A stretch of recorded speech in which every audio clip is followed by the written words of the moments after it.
अस्सलाम वालेकुम शकूर बंदना ते साकू घिंदा है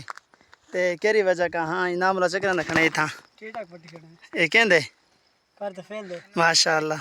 टीटक तो बहुन ते इनो शकूर खुंबार पट्टियां देते हाँ भाई ते काढ़ शकूर हाँ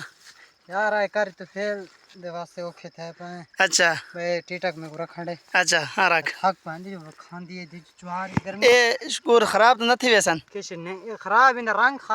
काला थी सी अच्छा वो तो चमड़ी हाँ विच उके बिल्कुल ठीक हो सन अच्छा तो त्रा देरा लाग बने उके 4 हरा लाग बने 7 हरा तक पका सकदी अच्छा हाँ उमर असा बिरा कर फेर की टीटा गोलियां ने एरी खा सकते हैं गर्मी दे विच पेशी दा टाइम है कर तो माशा बिरा सा टोपिया आने सी खाड़ खाड़ बीच बीच दिखा ए देख गिनवे कर तो फेर सब हमारी थोड़ा कर तो फेल ए खुंबी डी हां है जो काली ए देखो ए पिगो रबड़ दी कार जी कूला होए ओ बिल्कुल कूला है ए इमे जो खांसी जाए तो बाहर हां वाह टीटो खाना पे कूल है ना कूला डकरे दी कार है अच्छा कर तो फेल अगर मुच्छा ते लावे ते काली नींदी ही भी है ए मोटरसाइकिल खने 4 बंदे ऐसा आए हैं